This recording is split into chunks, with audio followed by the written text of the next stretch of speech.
Hola, buenas tardes, maestra y compañeros. No- Nosotros vamos a exponer el estudio y usos de la energía solar, lo cual nuestro equipo está conformado por Oneli, Igdali, su servidora, Tania Noemí, Marco Antonio y Alan. Bueno, como introducción sabemos que pues el Sol es la fuente de energía que mantiene vivo a nuestro planeta Tierra. Se estima que emite una potencia de 62.600 kilowatts por cada metro cuadrado de nuestra superficie.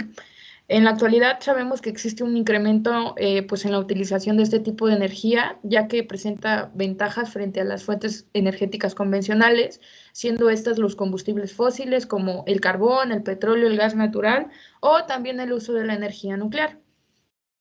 Para los antecedentes, los orígenes de la energía solar pues son en Egipto y Grecia, cuando la gente utilizaba espejos cóncavos para poder concentrar los rayos del sol.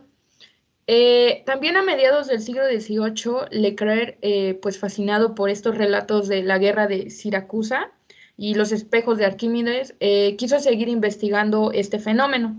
Para 1792, el químico Antoine Lavoisier desarrolló pues un horno solar en donde se alcanzaban altas temperaturas capaces de fundir metales. Para el comienzo de la energía solar para fines prácticos, Augustin desarrolló en el año de 1868 los primeros sensores solares. Además de que en 1870 Ericsson diseñó pues un colector parabólico que pues ha sido usado durante más de 100 años. Y Aubrey Eneas también fundó la primera empresa de energía solar en 1900.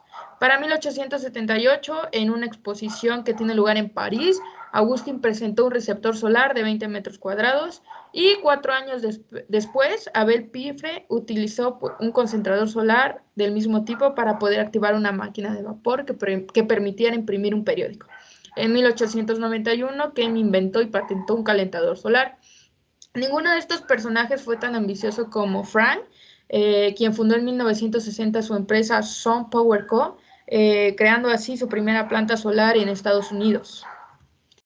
Para el desarrollo tecnológico de la energía solar, pues tenemos la solar térmica y la solar fotovoltaica. Para la solar térmica, en el año de 1973 se produjo una guerra de 6 días en donde Israel recibió un ataque por parte de la República Árabe Unida. Esta acción pues indignó a los países árabes productores del petróleo y en represalia bloquearon la Organización de Países Exportadores de Petróleo. Aunque todo esto solo duró 6 meses, pues esto motivó a muchos países occidentales que eran dependientes del petróleo a que decidieran empezar a utilizar otras fuentes de energía, entre ellas las renovables. Para la solar fotovoltaica, esta fue descubierta por el francés Alexander Edmond Becquerel en 1838, mientras experimentaba con baterías de material galvónico. Los predecesores también de las placas fotovoltaicas actuales, pues las desarrolló Charles Fritts en 1883 y pues para 1954 una investigación con los especialistas Calvin Fuller, Darren Chapin y Gerald Pearson desarrollaron la primera célula solar con un coeficiente de rendimiento del 6%.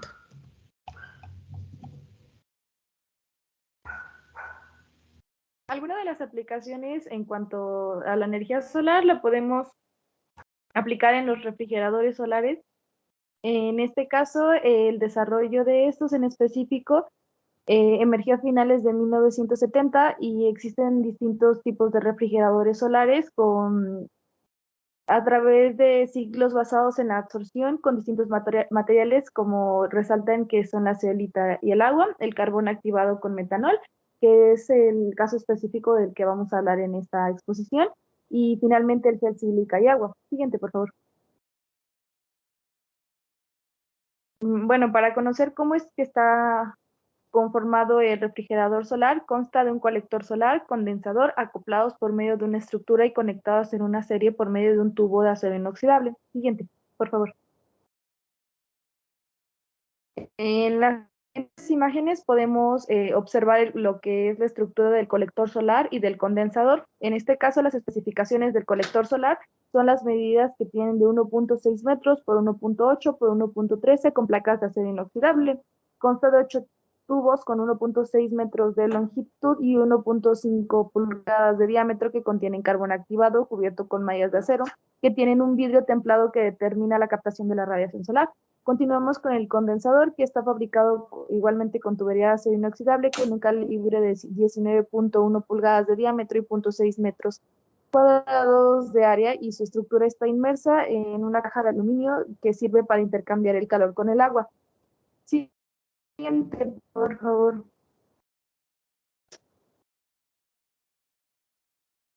Y continuamos con la siguiente pieza, que es el evaporador, que al igual que el resto del refrigerador está fabricado con acero inoxidable y se encuentra ubicado en la parte inferior del sistema. Regularmente, para determinar las dimensiones de estos intercambiadores que están en conjunto con el colector, condensador y evaporador, la cantidad de masa del metanol y carbón activado se utilizan de las siguientes condiciones en este diseño en específico, que son 5 kilos de agua, que va desde los 26 hasta los 0 grados centígrados, el flujo de vapor del metanol que se asume como un flujo laminar, y el coeficiente de transferencia que está en los tubos, que se asume de 350 watts sobre metro cuadrado Kelvin, y el coeficiente de transferencia de calor entre los tubos del evaporador, y en medio se asume de 100 watts sobre metro cuadrado Kelvin. Siguiente, por favor.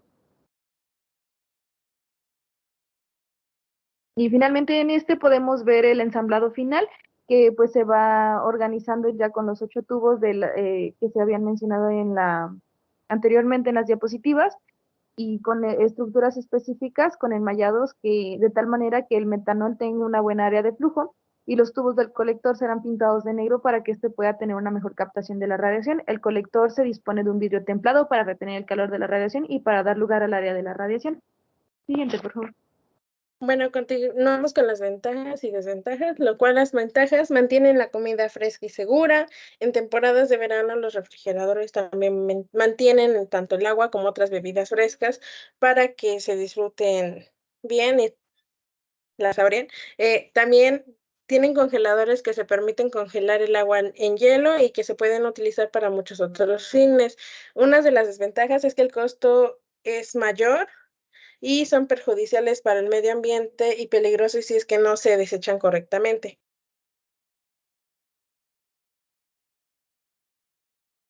A continuación les presentaré un ejercicio para el cálculo de la eficiencia de un refrigerador solar. El ejercicio nos dice que supongamos que tenemos un sistema de refrigeración solar que se compone de una superficie de captación de 2 metros cuadrados, un ciclo de refrigeración con una capacidad de enfriamiento de 1000 watts, La eficiencia del ciclo de refrigeración es del 50%. La diferencia de temperatura entre la superficie de captación y el espacio donde se encuentra el refrigerador es de 30 grados centígrados. El material utilizado para la superficie de captación tiene una conductividad térmica de 10 watts sobre metro por Kelvin, y el espesor del material utilizado para la superficie de captación es de 0.01 metros.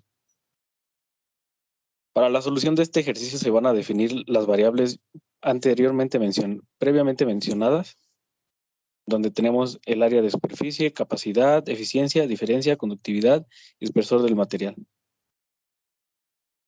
Siguiente, por favor. Vamos a utilizar para este ejercicio la ley de Fourier para determinar la cantidad de calor que se está transfiriendo en el sistema con la siguiente ecuación, que cantidad de calor transferido es igual a la conductividad térmica del material utilizado por el área de la superficie de captación de energía solar por la diferencia de temperatura entre la superficie de captación y el espacio donde se encuentra el refrigerador sobre el espesor del material utilizado para la superficie de captación. Finalmente nos da como resultado 6000 watts. Posteriormente vamos a utilizar la ley de Stefan Boltzmann para calcular la cantidad de radiación infrarroja que se emite desde la superficie del sistema, donde tenemos que la cantidad de energía radiada desde la superficie del sistema es igual a la variable a la constante de Stefan Boltzmann por el área de superficie de captación por la temperatura elevada a la cuarta potencia. Como resultado tenemos 2516.7 watts. El siguiente paso es calcular la cantidad de energía que se utiliza para enfriar el sistema, donde tenemos que cantidad de energía utilizada para enfriar el sistema es igual a la capacidad de enfriamiento del ciclo de refrigeración sobre la eficiencia del ciclo de refrigeración. Esto nos va a dar como resultado 2000 watts. Siguiente, por favor. Finalmente, para calcular la eficiencia total del sistema de refrigeración solar, tenemos que la eficiencia total del sistema va a ser igual a la capacidad de energía utilizada para enfriar el sistema sobre la cantidad de calor transferido al sistema más la cantidad de energía radiada desde la superficie del sistema. Resolviendo y sustituyendo las variables, vamos a tener que la eficiencia del sistema de refrigeración solar es del 26.9%, aproximadamente 27% de la energía solar recibida se utiliza para enfriar el sistema.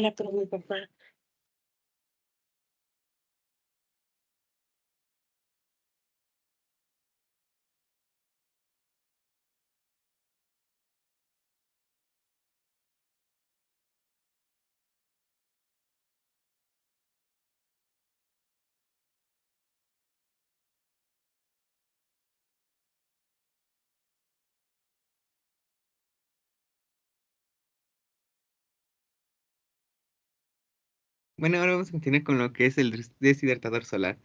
En primer lugar, estos son dispositivos que utilizan la radiación solar para calentar aire y así retirar el agua de los tejidos de productos como frutas, verduras, inclusive carne. Esta es una alternativa buena, renovable para la microindustria y para pequeños productores hortofrutícolas. Siguiente. Pero ¿cómo funciona? Su funcionamiento se basa en tres etapas principalmente. La primera consiste en la transformación de la luz en calor. La presencia del color negro en el interior de un secador solar es primordial para la eficacia de la transformación de la luz. La segunda etapa consiste en atrapar el calor. Aquí se aísla el aire del interior de la secadora del aire del exterior. Esto es un paso importante y es un punto a tener muy en cuenta. Aquí también podemos utilizar un sólido transparente, como puede ser una bolsa de plástico o una tapa de cristal, que permite que entre la luz, pero una vez que esta es absorbida y convertida en calor, la bolsa de plástico o la tapa de cristal atrapa el calor en su interior para deshidratar los alimentos, permitiendo alcanzar temperaturas similares en tiempo frío ventoso que en tiempo caluroso. Y la tercera etapa consiste en trasladar el calor a los alimentos. Aquí el calor se redirige a la cámara de caliente, para donde la humedad del aire caliente disminuye drásticamente, lo que permite deshumidificar y secar la fruta. Siguiente.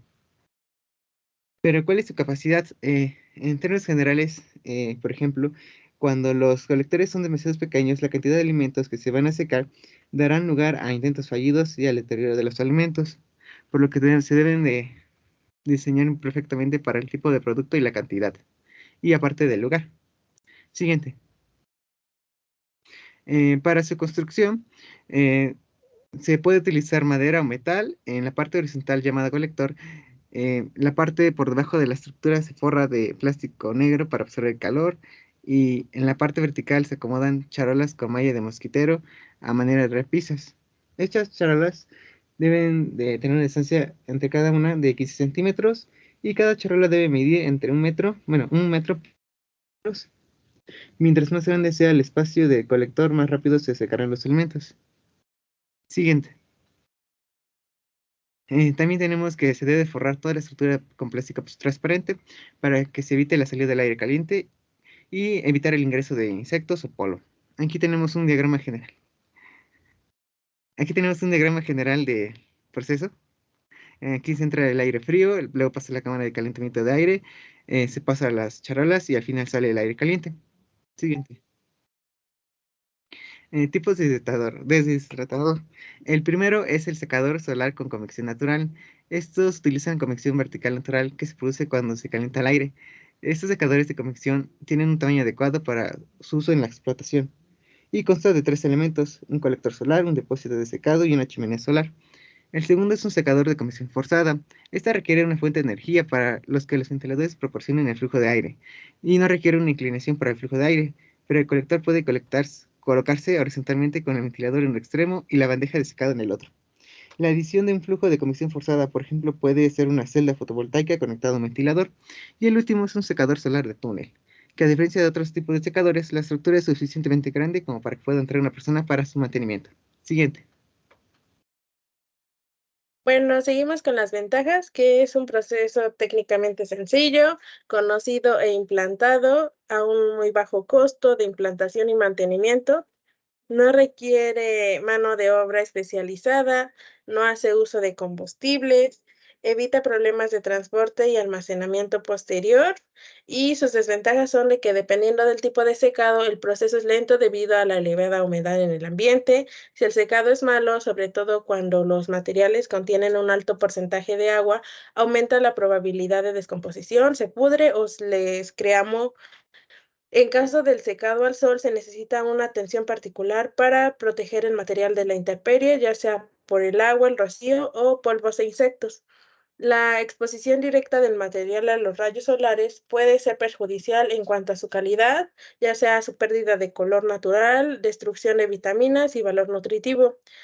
También requiere de grandes superficies para aplicar capas delgadas y aumentar el rendimiento del secado o más tiempo.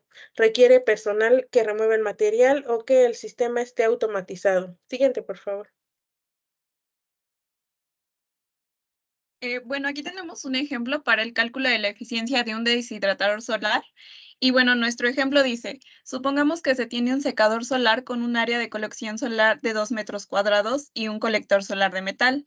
El colector está orientado al sur con una inclinación de 30 grados y está diseñado para secar ropa en un ambiente con temperatura ambiente promedio de 25 grados Celsius. El secador tiene un volumen de almacenamiento de 0.5 metros cúbicos y utiliza agua como fluido. Para este ejercicio se asumirá que las condiciones climáticas son ideales y que hay una exposición solar constante durante el proceso de secado. Otras consideraciones que se deben de tomar en cuenta es que se necesitan 4 horas de exposición solar constante para secar la ropa por completo y que la energía solar incidente es de 800 watts sobre metro cuadrado. La siguiente, por favor. Bueno, para calcular la eficiencia del secador solar se puede utilizar la siguiente fórmula, donde la eficiencia es igual a la energía útil sobre la energía total por 100, donde la energía útil es la cantidad de energía solar que se utiliza para secar la ropa y la energía total es la cantidad total de energía solar que incide sobre el área de colección solar.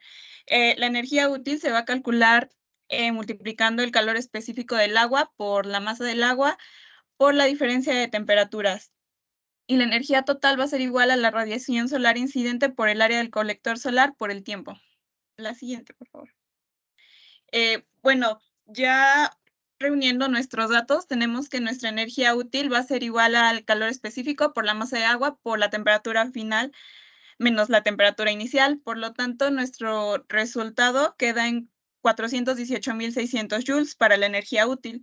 Y para la energía total, vamos a multiplicar los 800 watts sobre metro cuadrado por 2 metros cuadrados por las 4 horas, convirtiéndolo a segundos y obteniendo un resultado de 23.040.000 joules. Por lo tanto, nuestra eficiencia va a ser igual a 418.600 joules entre 23.040.000 joules por el 100%, obteniendo un resultado para nuestra eficiencia del 1.8%. Bueno, para concluir, podemos decir que la energía solar es una fuente energética limpia y renovable que ocasiona beneficios ambientales y económicos a largo plazo. Su utilización sustituye la combustión de materiales que emiten gases y partículas contaminantes que dañan a los ecosistemas y a la salud del ser humano. La energía solar puede ser transformada en energía térmica o eléctrica según sea necesario su aprovechamiento, como calor o electricidad, respectivamente. En los asentamientos irregulares se puede utilizar de ambas formas y en distintos sistemas. El secado solar es una rama de interés social y ecológico. Su impacto ambiental es positivo y está demostrado en un nivel de protocolos, evitando gran cantidad de emisiones de CO2 al medio ambiente para así poder ahorrar petróleo y electricidad equivalentes. Contribuye de una manera directa a la descontaminación del medio ambiente y a la conservación del entorno. Gracias.